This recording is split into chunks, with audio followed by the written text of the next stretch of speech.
ओम पूर्णमदः पूर्णमिदं पूर्णात् पूर्णमुदच्यते पूर्णस्य पूर्णमादाय पूर्णमेवावशिष्यते।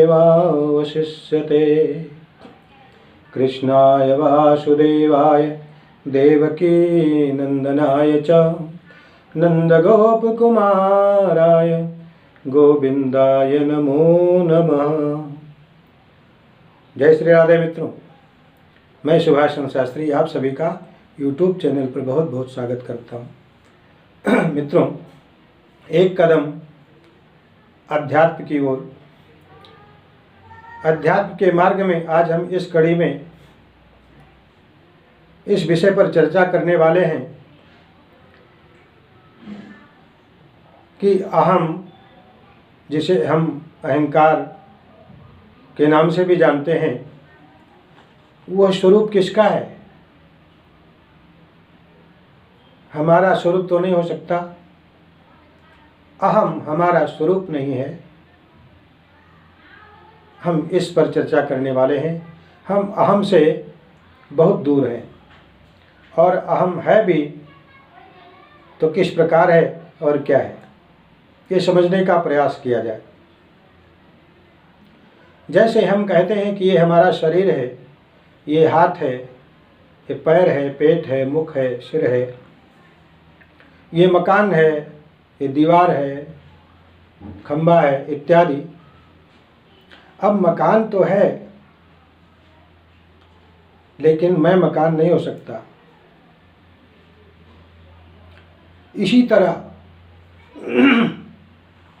यह अहंकार तो मैं स्वयं अहंकार नहीं। अगर अहंकार है तो मैं अहंकार नहीं हूँ। इस प्रकार अहमता को इदमता से देखा जाए, इसका प्रयास करना है। यह बहुत ऊंचे दर्जे की बात है, अहमता को इदमता से देखना। यह वास्तविक और अकाट्य है। अहम दृश्य है और जानने में आता है। जैसे सूर्य का प्रकाश व्यापक होता है, उसके अंदर सूर्य का प्रकाश के अंतर्गत सारी वस्तुएं संसार की दिखाई पड़ती हैं। उसके अंतर व्यापक ज्ञान के अंतर्गत उसी प्रकार अहम का दर्शन होता है, अर्थात दिखाई पड़ता है। ज्ञान में भी उसी प्रकार से अहंता दिखाई पड़ता है। जैसे सूर्य के प्रकाश के व्यापक होने से उस प्रकाश में सारा संसार, सारी वस्तुएं दिखती हैं। जैसे आकाश में अनेक तारों के होने पर आकाश का विभाग नहीं होता,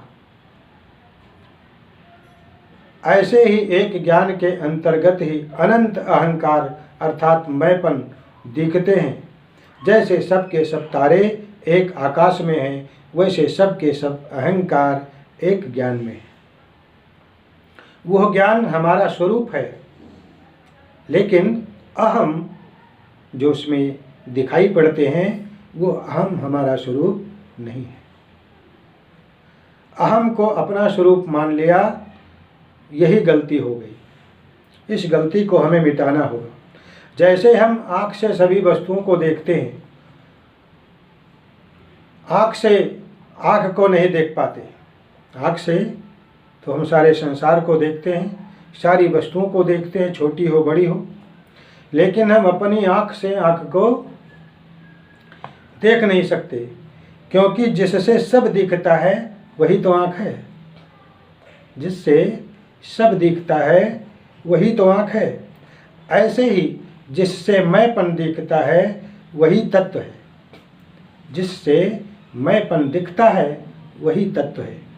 तात्पर्य यह है कि मैंपन इदमता से दिखता है, पर मैंपन को देखने वाला तत्व इदमता से दिखाई नहीं पड़ता, नहीं दिखता।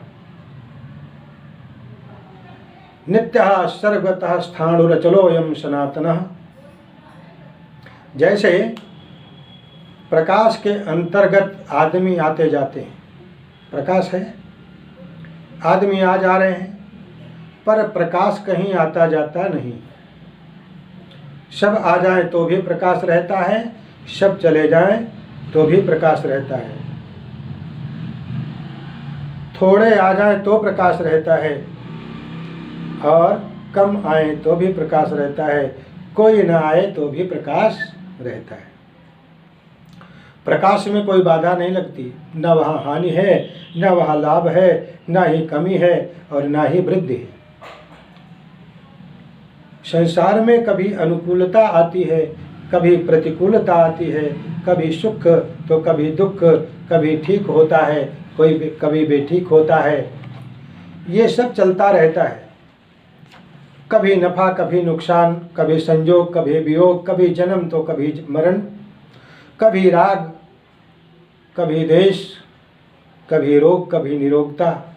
ये सब तो अलग अलग होते हैं, पर जिसके अंतर्गत ये सब होते हैं उस ज्ञान में कोई फर्क नहीं पड़ता, वह ज्यों का त्यों रहता है। उसी ज्ञान का नाम है आत्मा और वही परमात्म तत्व है। उस ज्ञान के अंतर्गत ही अहंता अर्थात मैंपन है। इस प्रकार अहंता को इदंता से देखें तो जीवन मुक्ति स्वतः सिद्ध हो जाती है।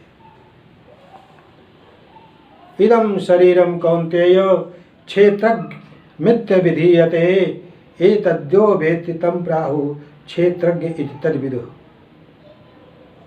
भगवान कहते हैं कि हे अर्जुन, यह रूप से कहे जाने वाले शरीर को क्षेत्र अर्थात अपरा प्रकृति कहते हैं, और इस क्षेत्र को जो जानता है उसको ज्ञानी जन क्षेत्रज्ञ अर्थात परा प्रकृति नाम से जानते हैं और उनका आख्यान कहते हैं। यह शरीर जो है क्षेत्र है और परमात्मा परमात्म तत्व वह क्षेत्रज्ञ है। क्षेत्र का स्वरूप क्या है इसे भगवान बता रहे हैं। महाभूतान्यहंकारो बुद्धिरव्यक्तमेव च इंद्रियाणि दशैकं च पंचचेन्द्रियगोचरा इच्छा देशः सुखं दुःखं संघातश्चेतना धृतिः एतच्छेत्रं समासेन साविकारमुदाहृतम्। अर्थात मूल प्रकृति, समस्त बुद्धि अर्थात महत्तत्व, सहमष्टि अहंकार, पंच महाभूत, 10 इंद्रियां, मन और इंद्रियों के 5 विषय, ये 24 तत्वों वाला जो क्षेत्र है अर्थात यह जो शरीर है, इच्छा द्वेष सुख दुख संघात चेतना प्राण शक्ति धृति, ये इस क्षेत्र के 7 प्रकार के विकार बताए गए हैं। इस प्रकार विकारों सहित यह क्षेत्र संक्षेप में मैंने तुम्हें कहा है, ऐसा भगवान अर्जुन को बता रहे हैं। यह भगवान ने 24 तत्वों वाले शरीर को तथा उसके 7 विकारों को इदंता से कहा। एतत् क्षेत्रम अर्थात यहाँ विशेष ध्यान देने की बात है कि जब अहंकार का कारण महत्तत्व और मूल प्रकृति को भी इदमता कह दिया तो फिर अहंकार के इदम होने में कहना ही क्या है। अहम के नज़दीक है महत्तत्व और महत्तत्व के नज़दीक है प्रकृति और प्रकृति भी एतत् क्षेत्रम में आ जाती है। तात्पर्य यह है कि अहम अर्थात क्षेत्र हमारा स्वरूप नहीं हो सकता। हमारा स्वरूप तो क्षेत्रज्ञ के रूप में है। जो मनुष्य स्वयं को और प्रकृति को अलग अलग जान लेता है उसका फिर कभी जन्म नहीं होता और वह परमात्मा को प्राप्त हो जाता है। य एवं वेत्ति पुरुषं प्रकृतिं च गुणैः सह सर्वथा वर्तमानोऽपि न सो भूयोऽभिजायते। इस प्रकार पुरुष को और गुणों के सहित प्रकृति को मनुष्य अलग अलग जानता है वह सब तरह का शास्त्र विहित बर्ताव करता हुआ भी जन्म नहीं लेता। अगर क्षेत्र और क्षेत्रज्ञ के विषय में भली भांति मनुष्य जान लेता है तो अगर उससे कभी कोई गलती भी हुई है, भूल भी हुई है, फिर भी वह तत्व से जान लेने के कारण दोबारा उसको जन्म नहीं लेना पड़ता। क्षेत्र क्षेत्रज्ञयोरेवं अंतरम ज्ञान चक्षुषा मूल प्रकृति मोक्षम च ये विदुर्यान्ति ते परम। इस प्रकार जो ज्ञान रूपी नेत्र से क्षेत्र और क्षेत्रज्ञ के अंतर अर्थात विभाग को, कार्य कारण सहित प्रकृति से स्वयं को अलग जान लेते हैं, वे परमात्मा को प्राप्त हो जाते हैं। अर्थात